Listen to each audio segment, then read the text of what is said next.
आइए आज देखने वाले विलोपन अभिक्रिया क्या होता है। उससे पहले हम लोग हेलोजन में पढ़ चुके हैं बहुत सी अभिक्रिया। आज हम देखेंगे विलोपन अभिक्रिया। इसे बोलते हैं बीटा एलिमिनेशन। देखिए, इस अभिक्रिया में जब बीटा हाइड्रोजन परमाणु युक्त हेलो एल्केन को KOH के एल्कोहलिक विलयन के साथ गर्म करते हैं तो बीटा कार्बन से हाइड्रोजन परमाणु तथा अल्फा कार्बन से हाइड्रोजन परमाणु का विलोपन होता है, जिससे एक एल्कीन प्राप्त होती है। यह घटना ही विलोपन अभिक्रिया कहलाती है।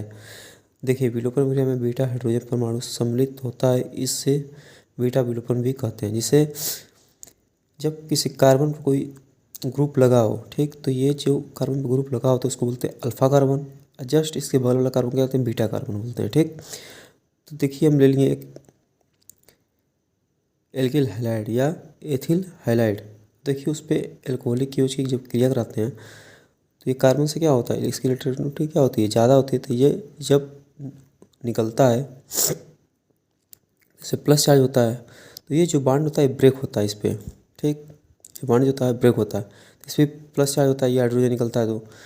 तो जो न्यूक्लियोफाइल हमारा है B- ये H के साथ रिएक्शन करता है और ये जब निकलता है तो ये इस पर कुड़ता है, क्योंकि इलेक्ट्रॉन की यहाँ क्या होती है, कमी होती है। देखिए ये क्या हो गया, एल्किन प्राप्त हो गई। ठीक,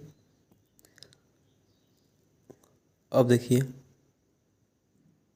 अगला एग्जाम्पल। देखिए जहाँ बीटा क्या है, मेरा क्षार है, बेस है, और एक अवशिष्ट समूह लिविंग ग्रुप जहाँ से क्लोरोब्रोमीन आयोडीन। अब देखिए मेथिल या क्लोरो एथिल चाहे क्लोरो एथेन चाहे एथिल क्लोराइड। ठीक, अब क्या करते हैं इस पर, ये एल्कोहलिक KOH की क्रिया कराते तो क्या बनता है, एथीन H2+ KCl। देखिए अब जेड सेट का नियम या सेतजेफ का नियम। ठीक, V हाइड्रोजन के फलस्वरूप वो एल्कीन मुख्य रूप से निर्मित होती हैं जिसमें दीर्घावधि कार्बन परमाणुओं पर एल्किल समूह की संख्या अधिक होती है। तो आइए हम देखते हैं, एग्जाम्पल ले लिए क्या, 2-ब्रोमोपेंटेन का। तो एल्कोहलिक KOH से क्रिया कराएं तो क्या हुआ,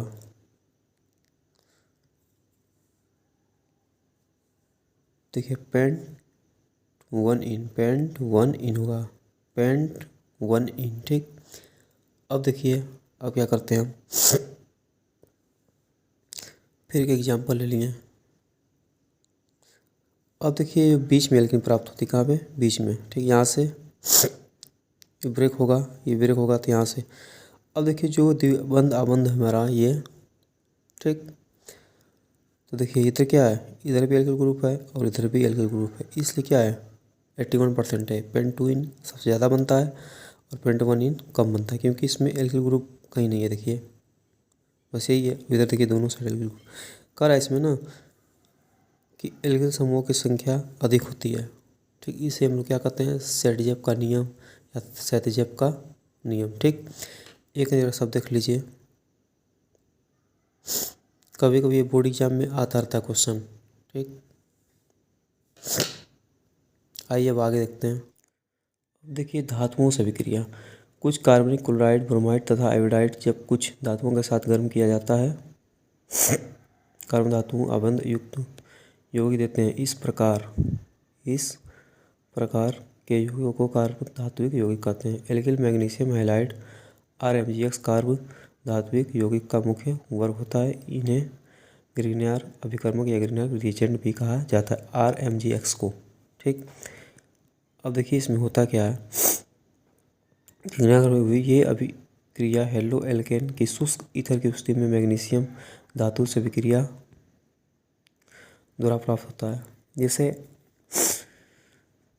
ब्रोमेथेन पर जब मैग्नीशियम धातु की शुष्क स्थिति में कराते हैं क्रिया तो क्या बनता है, ग्रिग्नार रिएजेंट बनता है, ग्रिग्नार अभिकर्मक। देखिए इसमें क्या होता है ना, कि हाइड्रोजन जो होता है वो निगेटिविटी होती है, और मैग्नीशियम और कार्बन देखा है तो मैग्नीशियम क्या होता है पॉजिटिव, और कार्बन भी इसमें क्या होता है पार्शली निगेटिव। ठीक, यही हमको देखना है। ठीक, ग्रिग्नार अभिकर्मक अत्यधिक क्रियाशील होते हैं, ग्रिग्नार अभिकर्मक अधिक क्रियाशील होते हैं। ठीक, देखिए RMgX जब H2 की रिएक्शन कराते हैं क्या बनता है, हाइड्रोकार्बन चाहे एल्केन, MgOX हैलाइड। ठीक, अब देखिए हम ले लिए किनारा अभिकर्मक। ठीक, इस पे H2 की जो क्रिया करता है क्या होता है, मेथेन। क्या बनता है, मेथेन। अब देखिए सबसे इम्पोर्टेंट बात है कि अब इस अभिक्रिया द्वारा एल्किल हैलाइड को हाइड्रोकार्बन में परिवर्तित करने का विधि है। अब क्वेश्चन आता है कि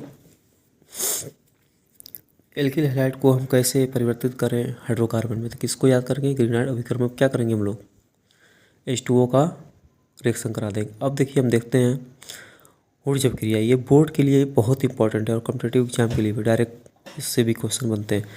अब देखिए इसमें क्या होता है ना कि जितने कार्बन होते हैं वही कार्बन हाइड्रोकार्बन बनते हैं, बट इसमें क्या होता है, कार्बन क्या होता है, दोगुना होता है। एल्किल ग्रुप क्या होती है हमारी, दोगुना होती है। जैसे जब एल्किल हैलाइड को शुष्क ईथर में सोडियम के साथ अभिक्रिया कराते हैं तो हाइड्रोकार्बन या एल्केन प्राप्त होता है, जिसमें मूल हैलाइड में उपस्थित कार्बन परमाणु से दोगुने कार्बन परमाणु प्राप्त होते हैं। इस घटना को ही या इस क्रिया को ही वुर्ज अभिक्रिया कहते हैं। इसमें क्या होता है कि कार्बन जो एल्केन समूह है वो दोगुना होता है मूल कार्बन। ठीक, जैसे ये एक ही है, दो।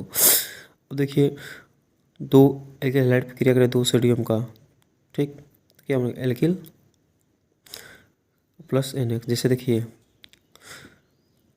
क्लोरोमेथेन का दो परमाणु ले लिए, इस पे करें सोडियम का भी दो, सोडियम के साथ क्रिया करा रहे हैं शुष्क ईथर की स्थिति में। ठीक, ये शुष्क ईथर यहाँ लिखना भूल गए हैं, तो क्या हो गया, एथेन पे क्या प्राप्त हुआ, एथेन। ठीक, एक नज़र सब आप लोग देख लीजिए अच्छे से।